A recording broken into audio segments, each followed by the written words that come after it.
Me and my dog are down at the mine. And we're doing another, I don't know what part this is. Over the last 5 days, I think I've been down here 4 times.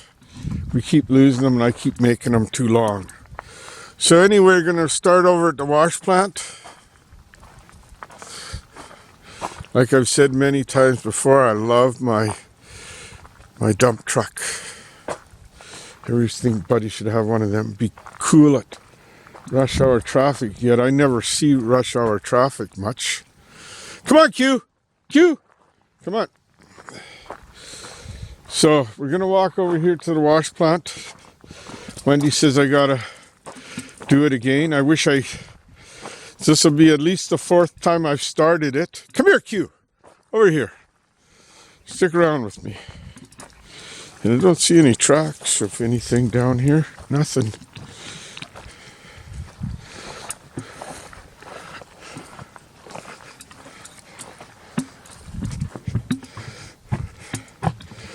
So this is the wash plant. Material is fed in from that side. That's some material, but that material was getting down to around 150 yards to the ounce, so I'm not even going to run it. Q! Okay, good girl. This is the wash plant. It rained so much it filled my nugget trap up with water. So this is my box itself, or my sluice box. 8 feet long, 4 feet wide. Wow, was water ever running down in here? Holy smokes. You can see the sluice boxes.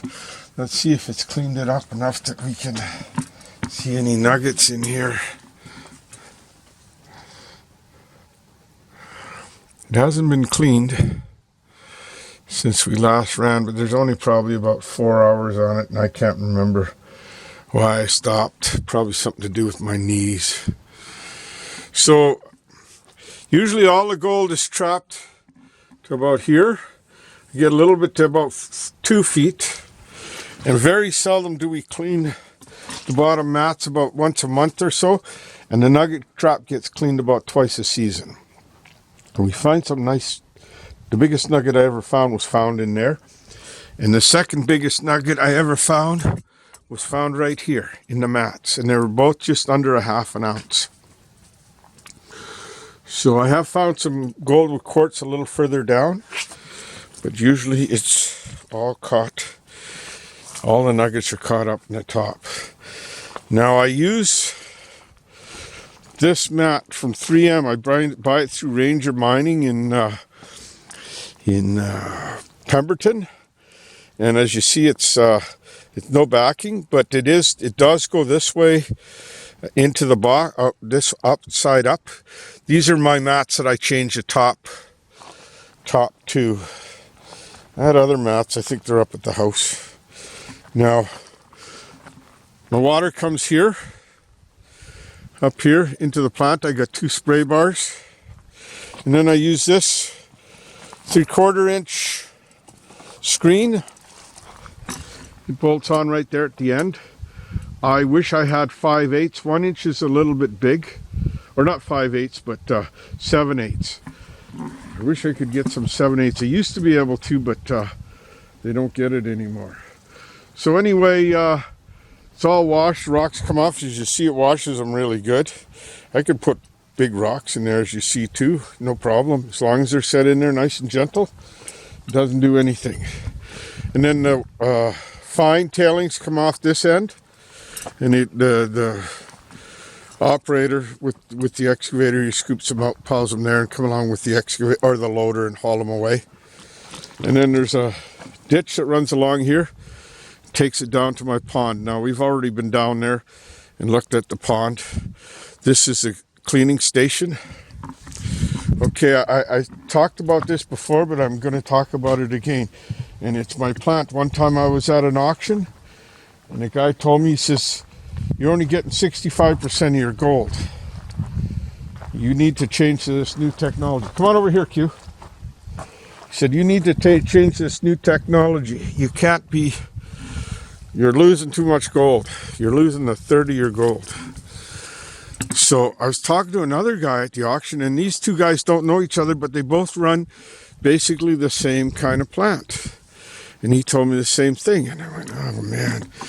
So I got a hold of Brent Judd in Williams Lake, and he's a junk dealer, and he's got a big scrap yard. And I said, you got a cement truck down there? And he said, yeah. And I said, I need to cut the cement barrel up and get the bottom of it and make this new design for a wash plant. And I said, do you mind if I cut it up here and build it here in your yard? And he said, no problem. I would have bought the steel off him and everything. So anyway, before I started all that, I came out here and I decided to do a test. Now don't look at my box right now. It's all a mess because I've been getting it ready to pull the sluice box out of here. It's moving way up there to my new mining area.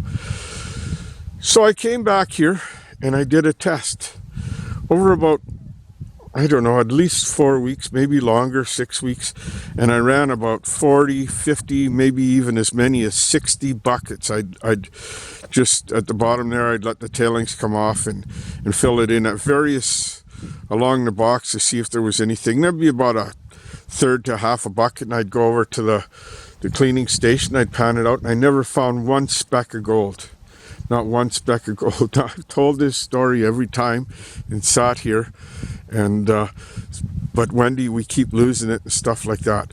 So anyway, I'm going to go over and start the wash plant. But it has been started. It was started yesterday, and it was started the day before. But a couple of days ago, it hadn't been started for 2 years. I don't remember if I started it last year or not. I had no reason to, so I don't think I did. But I did start all my equipment. Oh, let's get to this motor. Honda motors, I used to use them. I swore by them. They were great motors. Their warranty is terrible. And their price is ridiculous. This motor's over $2,000, in which I did get about 5 years out of it. A nice motor, electric start and everything. What is it? GX 340. I had a 390, and I think I had two 390s. And they're just too expensive. So one time I went down to get a new Honda motor, and he didn't have one, so I bought one of these. And it'd been in there for 2 years now, and they're just over $400. And I could start it. It starts and runs perfect. I'm not going to bother.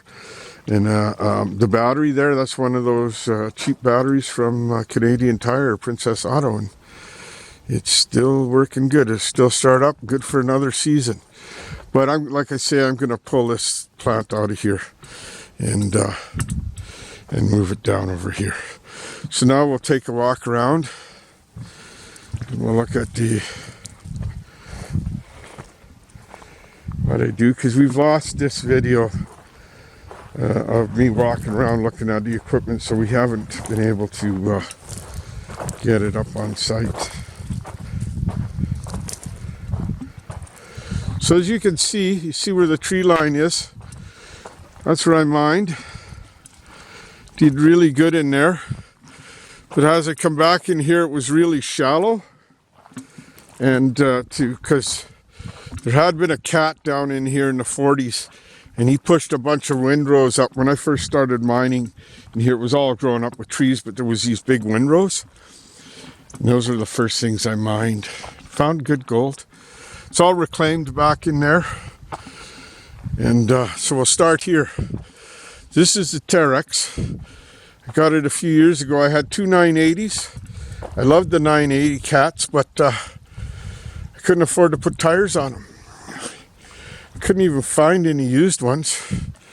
Seen one set one time for 20 grand, used, 5,000 a tire. New tires for this thing, for that were 30 grand. So my buddy Brent Judd had this in his yard. He needed a little bit of work. Give me a really good deal on it, and it had brand new tires on it almost when I got it. Had brand new tires on it when he got it. So they paid a lot less than what it would cost for a set of bias ply for my 980, yet the 980s were great. I can't knock them. Where the power washer is there, that's my washing station. I like to keep all my equipment clean. But right now I have my I have 3 totes. I have 4 totes altogether. I have this one here. I have 3 totes up at the house to go on the back of my 1 ton. And then I've got a trailer with another round plastic tank on it. I got all the pumps and hoses and everything. So they're up there, but normally they're sitting here full of water, and I wash all my equipment here. I keep it clean. I have all the spill kits and everything, and I clean it all up as I go. This wash plant over here, it came with the place. Now, like I was saying, it was set up way up in the hill there, and it was a nice plant, but it's just a little bit over-engineered for me. It's got too many moving pieces. It's what they call a D-rocker super sluice. Now, somebody may want to modify that at one time. The power unit went in the front here. It was a 6-cylinder Chrysler motor. I took it out and I had a little Honda power unit that belonged to another guy hooked up for a while. Little operator's booth. I don't think you really need that, but they had a hydraulic monitor in there to wash all this stuff. I got all of that stuff, so it was just 2 little fingers, or something, not 2 little, a bunch of little fingers came up at this end, and they hauled the material down, and then they dropped and they went back, and they came up and they dropped and they went back, and it was a tough setup to try to get working properly. So I stopped and I went to this other wash plant. Q, come on. Now this is the old channel we chased down to there. As you can see, some places we found some really rich areas in here, and we chased this channel down to there. Now I was able to take all the trees off along the edge there, but I didn't. There's still lots of gold in there, and there's nuggets there.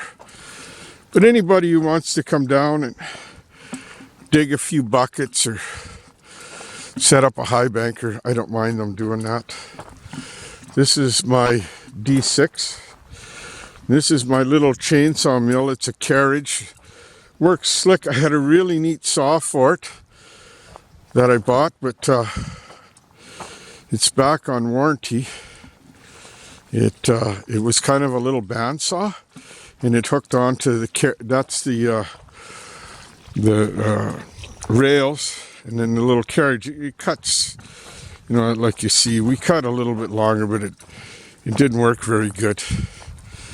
And you had to have water pumping through it and everything, but hopefully I'll get it back here soon. I liked it, and they fixed the glitch. They sent me 2 motors for it.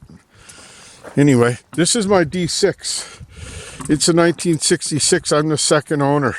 I do have the covers along the side. I took them off one time when I serviced it, and I meant to pressure wash it, but normally it's sitting at home. I just use it to plow the snow in the beginning of the season, and the rest of the time I see the seats need to be recovered, but either a bear pulled a pillow off or the wind blew it off, one or the other.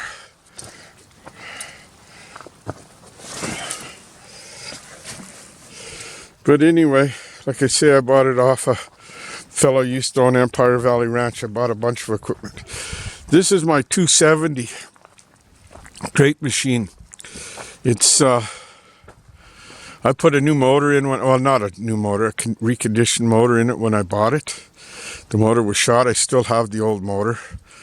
But it's a great machine. I use it now for loading a rock truck, but I do have the John Deere over there. We'll walk over to that. I needed it for the big rocks. The Bantam that was further up the road, and the 980 would take everything they had to move the rocks. But then when I bought that 400 John Deere, it had enough power to move the rocks. I think it's about 275 or 285 horse, 6-cylinder, great big honking 6. Hard on fuel, but when you need it, you got the power. Sometimes you need it. That's my log splitter there. This is our firewood station where we come and cut our firewood. And then Wendy splits it. Anyway, this has all been reclaimed and it's just slowly starting to come back. I haven't planted any seed in here because I still got to go around and sprinkle what little bit of topsoil we have. But here there's no overburden. You just push over the trees and start mining. You can see over on the far side there, the red mineralized.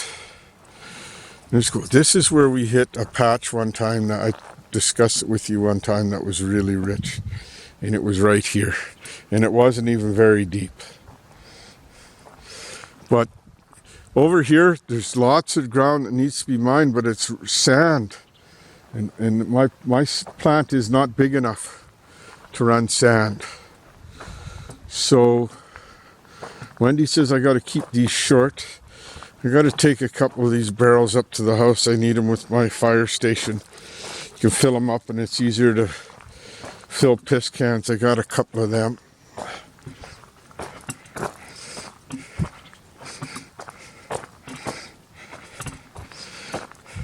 But I've had the 270 going a couple of times this year, and the cat's been going and the loader's been going. I drove it down here.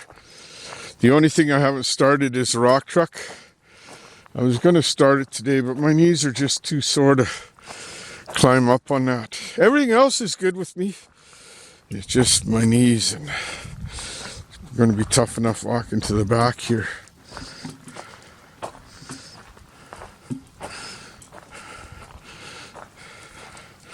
So this has all been dug up.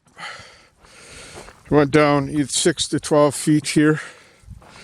Some places a little less. Over here was shallow because you could see where he had pushed with the cat, and it was small trees. And if you look over here, it's small trees there. That's why I stopped going in there, and because there was a windrow just down over there, and I was able to chase it up and get all of that. And I think he had pushed all of that stuff, and it was fairly shallow to clay. Yet a guy went in there with a metal detector and found about a 3-gram nugget one time. So we'll go back here. So like I say, Wendy said I have to end this video. Can't make it too long. We have trouble getting them uploaded. I don't know if it's our computer or what. Q, smile, you're on YouTube. Our Irish wolfhound. She's 3. On the weekend we found a beautiful 3-year-old male not too far away from a different kennel. So we will probably be having Irish wolfhound puppies sooner than later. So that's my topsoil there. I've got it in a few places. I've got a pile over here. I've got a pile over here. I've got this big pile. This was just, I don't know how many rock truck loads. But I got to pull out, I got to spread this out in here still. I got to pull out some trees in here, spread them out, push that over. A little bit of flattening over here. Pull them trees out of there first. Well, I still have easy access to them. Put them in a big pile here with the excavator. Come and push that over with the loader. Won't take very long. I've got 90% of my reclamation done down here. I do it as I go. The only reason this wasn't finished was 1, I needed to get the wood out of there, and 2, was some guy came down here to do an assay test of this stuff here and then of the sand, and he wanted me to dig down as deep as I could, and then he took some samples. There's my John Deere. Anyway, We were servicing it a while ago. It needs a little bit of work. I got all the parts need to be done and get it back over there and back into use. But probably all I'll do with that now is use it when I need it for big rocks and for cleaning the recirculating system for the, because I don't have a discharge from my pond, I recirculate everything, and I do get sediment, and that's what I get in my pond, and that's the stuff that anything will grow. I moved all this stuff here last year.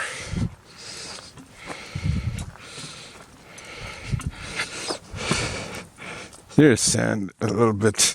There's probably at the bottom when we're digging, but as you can see, it's just there we go. It's just type of a clay, but I believe there's gold in the clay that's below the mineralized stuff, and I don't know what's below the sand. Probably 60, 70 feet to bedrock here. I know across the river, when they got down, they got into some really rich ground. Both sides. Across the river over here, across the Quesnel River here, and across the Quesnel River here. And just up here is the Caribou River. Lots of good gold. So you're right at the confluence of the Caribou River and the Quesnel River, and then it goes down from here, the Quesnel River, goes to Quesnel and runs into the Fraser River. And lots of times I get all kinds of different colored gold here and stuff. So we'll walk back over here, and I'm going to end the video in a couple of minutes. So my wife doesn't say, "Oh, you took too long." She also said I talk too much. But I think people want to be explained what I'm doing down here, so I don't know. I'm Irish, what can I say? I like to tell a story.